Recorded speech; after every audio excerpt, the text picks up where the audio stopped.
ओम नमः शिवाय। ओम नमः शिवाय। ओम नमः शिवाय। ओम नमः शिवाय। ओम नमः शिवाय। ओम नमः शिवाय। ओम नमः आंखें खोलो उपमन्यु, आंखें खोलो। ओम नमः शिवाय। देखो कौन आया तुम्हारे सामने। नमः शिवाय। ओम नमः शिवाय। आंखें खोलो उपमन्यु। नमः शिवाय। उपमन्यु, नमः त्याग करो इस कठिन तपस्या का। तुम्हारी आयु तप करने की नहीं, सुख भोगने की है। नमः शिवाय। आंखें खोलो उपमन्यु।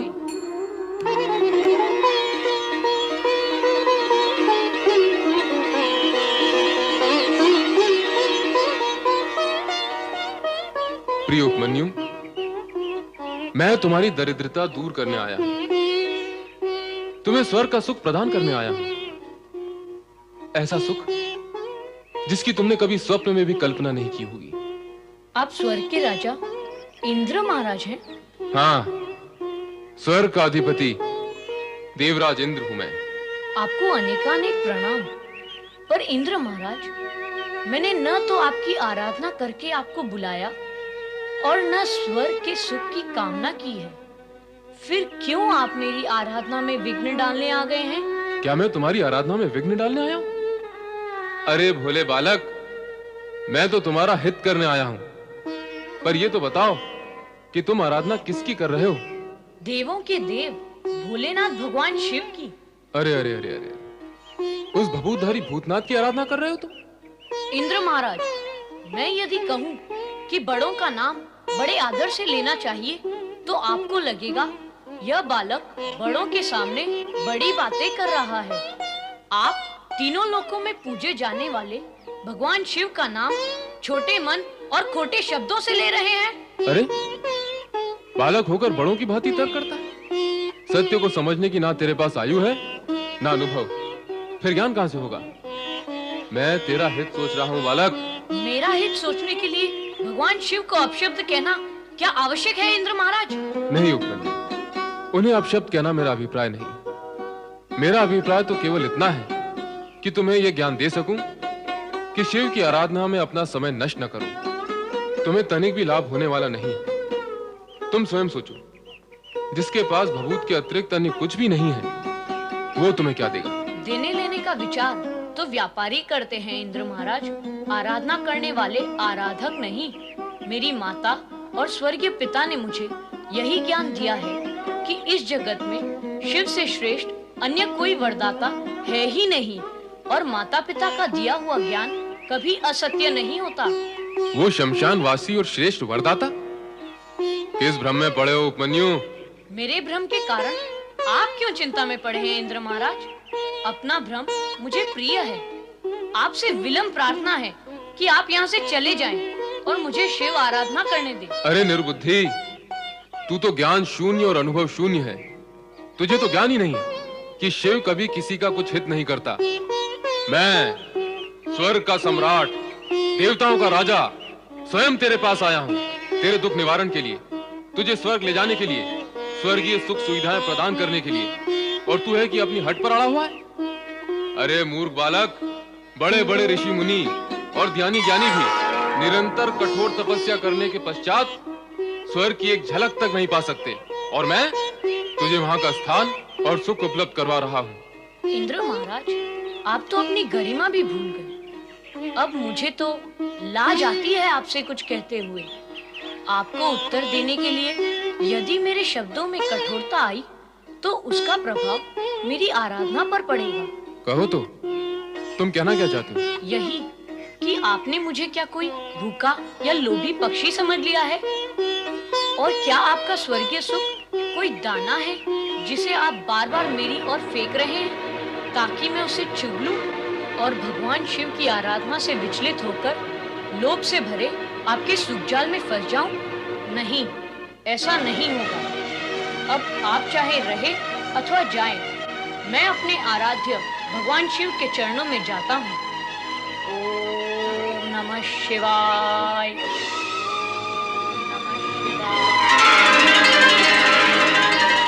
ये क्या? शिवजी ने देवराज इंद्र का रूप धारण कर रखा है। अब देवराज इंद्र की कुशल नहीं, मुझे तुरंत जाकर देवराज इंद्र को सावधान करना होगा। चलो नारद। नारायण नारायण नारायण नारायण नारायण श्रीमन नारायण नारायण नारायण। मन तो वाणी को प्रेरित कर रहा है कि कहूं कल्याण भव, किंतु आत्मा का संकेत है कि मिथ्याचरण करके सत्य को प्रकट करना पाप है। क्या कुछ अनिष्ट की आशंका है देव ऋषि? भोग के पश्चात रोग के होने की आशंका ही नहीं रह जाती। रोग का होना यह निश्चित सत्य है, और ये सत्य आप भी जानते हैं देवगुरु। आपका संकेत हमारे संकोच न करे देवराज। मेरा अभिप्राय आपकी ऐश्वर्यपूर्ण और सौभाग्यपूर्ण जीवन शैली से ही है। मैं तो आपको और समस्त देवगण को बधाई देना चाहता हूं कि विधाता ने आपको कैसा विलासपूर्ण जीवन प्रदान किया है। स्वर्ग का संपूर्ण सुख, सौंदर्य और यौन यहाँ उन्माद है। गीत, संगीत और नृत्य की मादकता यहाँ है। क्या कुछ नहीं, यहाँ सब कुछ है। ये सब तो भोग के साधन है देवर्षि, परंतु आप तो रोग की चर्चा कर रहे थे। हाँ देवराज, भोगी जब तक भोगों को भोगता है तब तक रोग आपस में चर्चा करते हुए भोगियों के समीप आ ही पहुंचते हैं। नारायण नारायण। देवर्षि, आपकी वाणी में व्यंग का भार अनुभव हो रहा है। अभी तक आपको अनुभव ही हो रहा है, क्या नहीं हुआ? देवराज, आप यहाँ विलास में डूबे हुए हैं और वहाँ आपके स्वर्ग पर अधिकार करने का आयोजन हो रहा है। आप किसके विषय में कह रहे हैं देवर्षि? अब क्या बताऊं, और ना बताऊं तो क्यों ना बताऊं? सोचता हूं बता ही दूं, पर क्यों बताऊं? और बताऊं भी तो कैसे बताऊं? बताओ। सदा बताते हैं, वैसे बताएं। सदा जब बताता रहा हूं तो विषय के केंद्र में कोई ना कोई असुर अवश्य होता था, पर इस बार क्या कोई मानव है? अरे देवराज, मानव होता तो चिंता न होती। कैसे बताओ देवराज? तो क्या कोई ऋषि मुनि तपस्वी है? देवराज, ऋषि मुनि और तपस्वी आपकी कूटनीति के समक्ष कहां टिक पाए हैं? उन सबके पास तो आपने अप्सराएं भेजकर उनका तप खंडित कर डाला है। नारायण नारायण। दानव नहीं, मानव नहीं, ऋषि मुनि तपस्वी भी नहीं, तो फिर कौन है देवर्षि? कौन है वो जो इस स्वर्ग पर अधिकार करना चाहता है? देवताओं के होने का तो प्रश्न ही नहीं उठता। बताओ, क्यों नहीं? वो इसलिए क्योंकि देवताओं को तो स्वर्ग प्राप्त ही है। नारायण नारायण। जिन देवगण को स्वर्ग प्राप्त है उनके अतिरिक्त भी तो अन्य देव हैं। फिर तो त्रिदेव ही हैं। ब्रह्मा, विष्णु और महेश। देवर्षि, क्या इन तीनों में से स्वर्ग का कोई इच्छुक है? ब्रह्मा और विष्णु भी इनके सम्मुख। नारायण नारायण। अब बता भी दे देवर्षि, क्या आप भोलेनाथ की बात कर रहे हैं? आपका अनुमान सत्य निकला देवी सची। देवर्षि, भगवान भोलेनाथ स्वर्ग पर अधिकार करना चाहते हैं, और क्यों? क्यों? ताकि आपका यह अमोद प्रमोद और भोग विलास सदा सदा के लिए समाप्त हो जाए। मुझे नहीं लगता कि भगवान शिव शंकर ऐसा करेंगे। लगता तो मुझे भी नहीं है देवर्षि। नारायण नारायण। अर्थात आपको मेरी वाणी पर विश्वास नहीं देवराज, तो फिर आप स्वयं जाकर देख ले। कहां? विंध्याचल देवराज, विंध्याचल।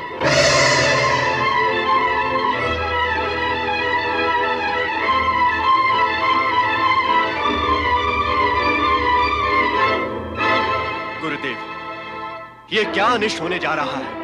देवराज, अवश्य आपसे भूल हो गई है। आपको शीघ्र ही भोलेनाथ के पास जाकर उनसे क्षमा याचना मांगनी चाहिए। ये तो अटल सत्य है कि देव ऋषि कभी असत्य भाषण नहीं करेंगे। ओम नमः शिवाय। ओम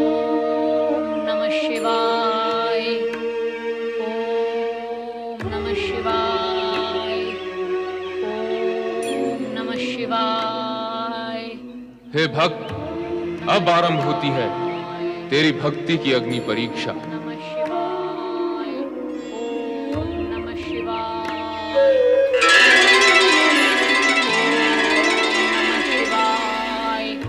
ओम नमः शिवाय। अब भी समय, अरे अज्ञानी, मान ले मेरी बात, त्याग दे शिव का विचार। नहीं, प्राण त्याग सकता हूँ, किंतु भगवान शिव का विचार और भक्ति नहीं त्याग सकता। भोलेनाथ मेरे वेश में, हाथ में गदा, वस्त्र भी मेरे ही जैसे, क्या कारण हो सकता है इसका? अंतिम बार विचार कर ले अज्ञानी बालक, मैं तुझे स्वर्ग का स्वामी बना सकता हूँ।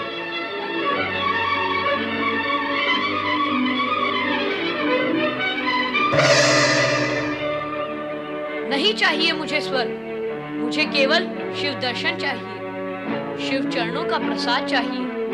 बोलो, दिला सकते हो? नहीं, बस तुम मुझे क्या शिव दर्शन कराओगे? मैं स्वयं शिव को प्रसन्न करूंगा। ओम नमः शिवाय, ओम नमः शिवाय,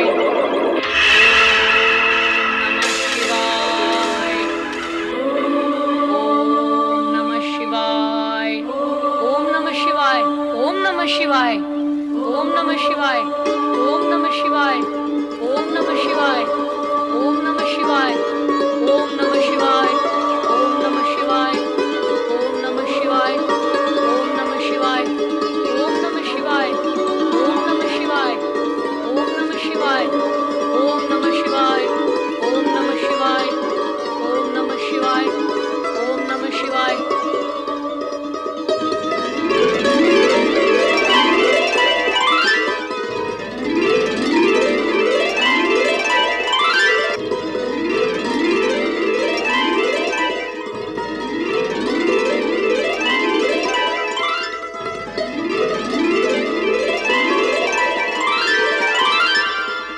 ओम नमः शिवाय, ओम नमः शिवाय, ओम नमः शिवाय, ओम नमः शिवाय।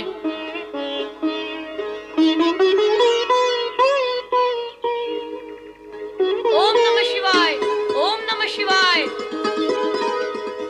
ओम नमः शिवाय, ओम नमः शिवाय, ओम नमः शिवाय, ओम नमः शिवाय, ओम नमः शिवाय, ओम नमः शिवाय, ओम नमः शिवाय। माता पार्वती, माँ भगवती, कहाँ हैं आप? मेरा कष्ट दूर करें माँ भवानी, मेरा कष्ट दूर करें, रक्षा करें मेरी माता, रक्षा करें। देवराज इंद्र, आप इतने व्यथित क्यों हैं? उठिए, बताइए क्या हुआ? अभी तक तो कुछ हुआ नहीं है माँ, किंतु होगा तो अनर्थ होगा। इस अनर्थ से मेरी रक्षा करें माता, इस अनर्थ से मेरी रक्षा करें। देवराज इंद्र, उस अनर्थ का नाम तो बताइए। माँ, भगवान शिव मेरा रूप धारण करके स्वर्ग पर अधिकार करने और उसे उपमन्यु को देने का विचार कर रहे हैं। पर वे हैं कहाँ? विंध्याचल के वन में। वहाँ वे उस शिव भक्त बालक पर क्रोधित और कृपालु एक साथ हो रहे हैं। बालक पर? हाँ। सर्वथा असंभव।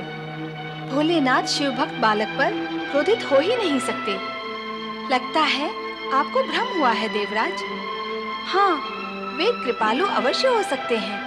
भ्रम का प्रश्न ही नहीं उठता है माता।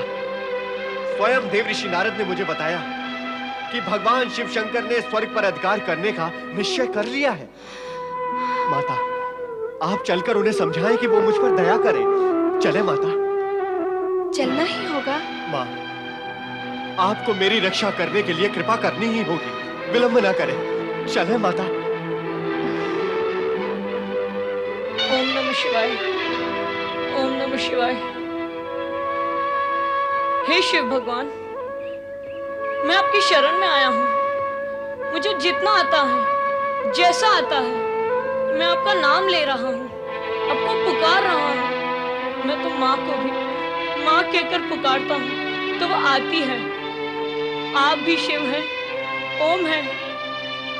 मेरी पुकार सुनो, मुझे दर्शन दो भगवान, मुझे दर्शन दो। तुम तो सारे जगत के पिता हो। मैंने सुना है कि माता पिता तो बालक की एक पुकार पर दौड़े चले आते हैं। फिर आप क्यों नहीं आ रहे? क्या मुझसे अप्रसन्न है? बोलो भगवान, बोलो बोलो जगत पिता, बोलो। अरे हठ धर्मी बालक, तू फिर विचार कर ले। तुझे स्वर्ग मिल सकता है, तेरी माँ और तेरे पूर्ण परिवार को स्वर्ग सुख मिल सकता है। आप यहाँ भी आ गए? तेरी भलाई के लिए। तेरी माँ को स्वर्ग सुख मिलेगा तो तेरा पुत्र धर्म सफल हो जाएगा, और धर्म की सफलता से बढ़कर अन्य क्या कर्म और उपलब्धि हो सकती है रे बालक। धर्म और कर्म का ज्ञान तेरे जीवन को सुखी बनाएगा। नहीं नहीं नहीं, मुझे धर्म कर्म जानना भी नहीं है। मुझे केवल शिव दर्शन चाहिए। शिव दर्शन, शिव दर्शन।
प्रिय उपमन्यु, मैं तुम्हारा आराध्य शिव हूं। आंखें खोलो पुत्र, आंखें खोलो।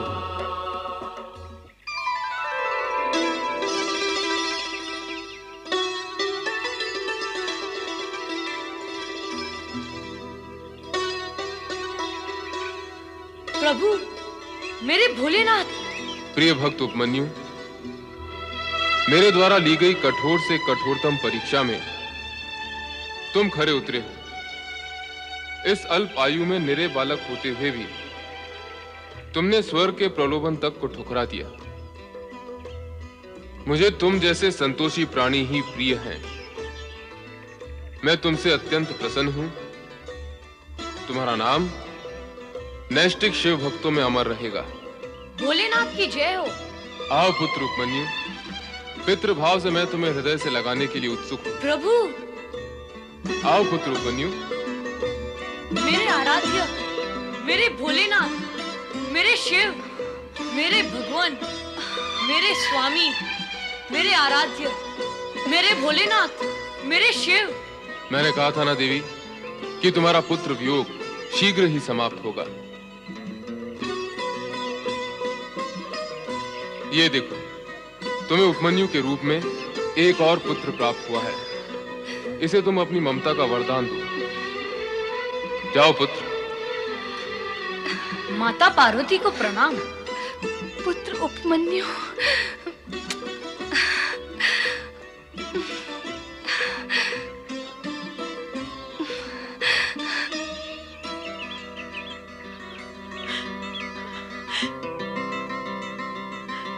पुत्र उपमन्यु, पुत्र। माँ, कहाँ था रे तू?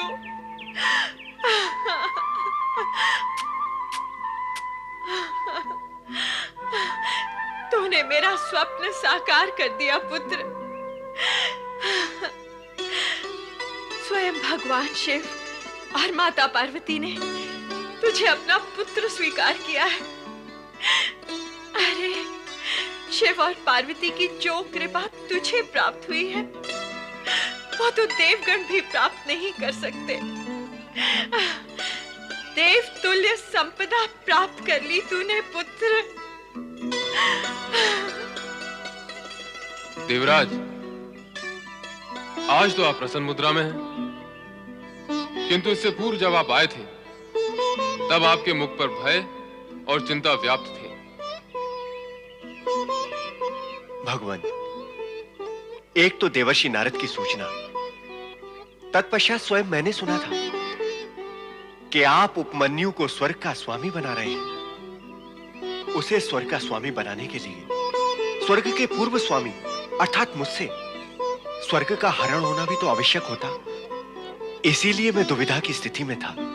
सत्य तो यह है देवराज कि नारद ने आपको भ्रमित किया और आप यहां चले आए, किंतु जो कुछ आपने देखा और सुना वो भी सत्य नहीं था।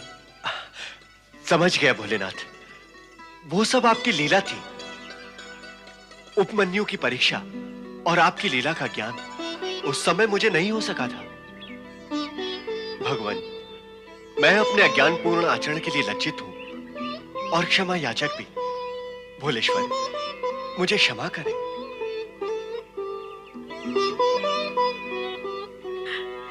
माता पार्वती और भगवान शिव को मेरा प्रणाम।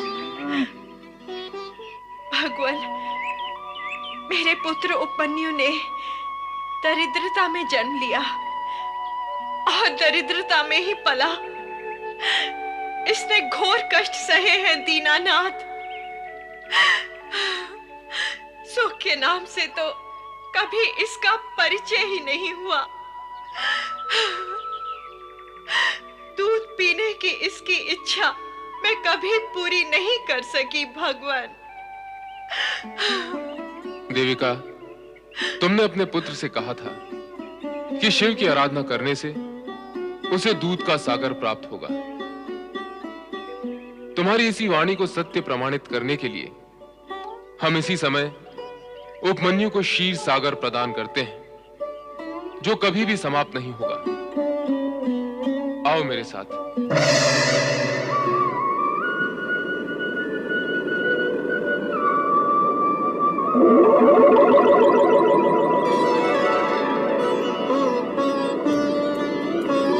विशाल क्षीर सागर के दूध से सभी शिव भक्तों की दूध की इच्छा पूर्ण होगी। कोई भी अतृप्त नहीं रहेगा।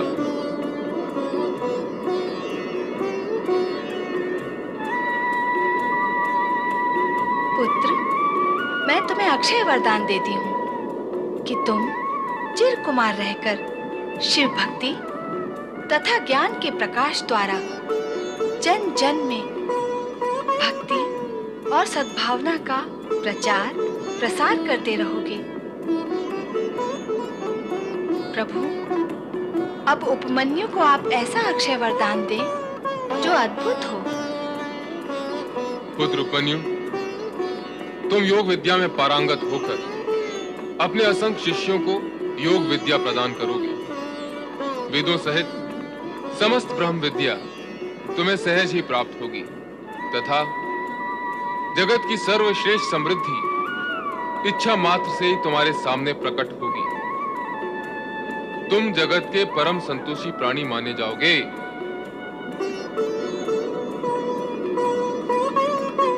प्रभु, आपकी कृपा के अतिरिक्त अन्य मुझे कुछ भी इच्छा नहीं है। ओम नमः शिवाय। प्रणाम देवेश्वर, प्रणाम माता। आपके दर्शन हुए और क्या देवर्षि?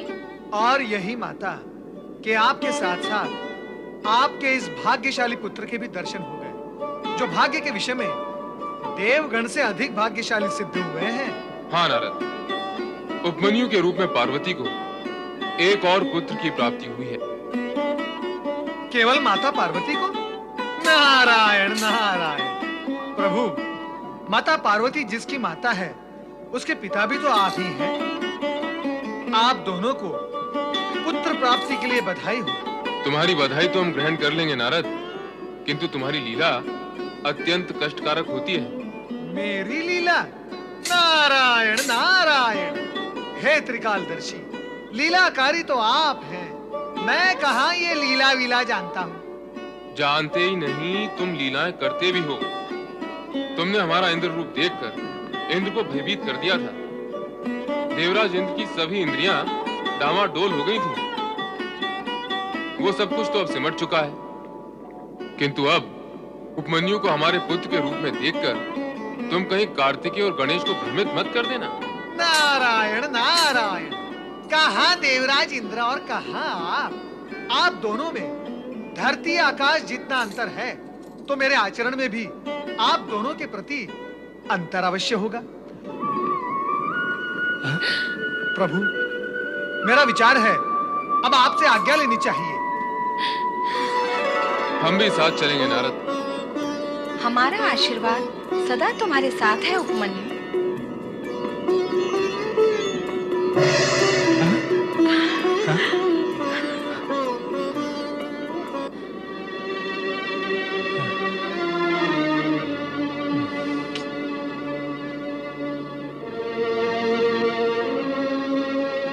हमें क्षमा कर दो बहन। मैंने तुम्हें कभी भी कष्ट देना नहीं चाहा, फिर भी मैं तुम्हारा दोषी हूँ। मुझे क्षमा कर दो बहन। नहीं भाई, सारा दोष तो मेरा है। अपराधिनी तो मैं हूँ। तुम दोनों को मैंने बहुत दुख दिए हैं। अपने पिता की संपत्ति पर गर्व करके आप सब लोगों का मैंने अपमान किया। मुझे क्षमा कर दो देविका बहन, मुझे क्षमा कर दो।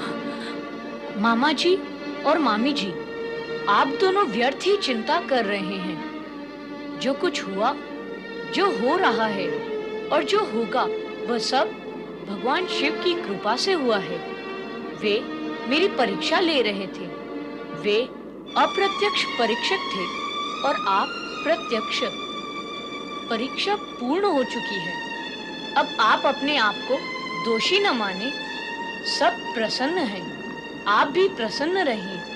मेरी तो भगवान शिव से यही प्रार्थना है कि आपको भी वही सुख संपत्ति प्राप्त हो जो आपको कभी सुलभ नहीं हुई।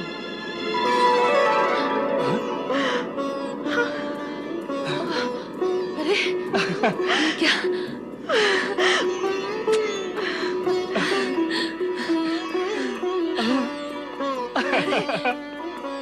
राजा रानी बन गए और अपना बेटा राजकुमार। ये तो अपने प्रिय उपमन्यु की वाणी का ही चमत्कार है। बहन देविका, उपमन्यु के कारण हमें दूर से भगवान भोलेनाथ और माता पार्वती के दर्शन भी हुए और ये वैभव भी। हमारे लिए सुख वैभव की इच्छा कर हमें सब कुछ प्रदान करने वाला स्वयं इस साधु वेश में क्यों? इसलिए मामी, अब मैं और माँ आश्रम बनाकर भगवान शिव की आज्ञानुसार ब्रह्म विद्या का प्रचार करेंगे। ओम नमः शिवाय। ओम नमः शिवाय। ओम नमः शिवाय। ओम नमः शिवाय।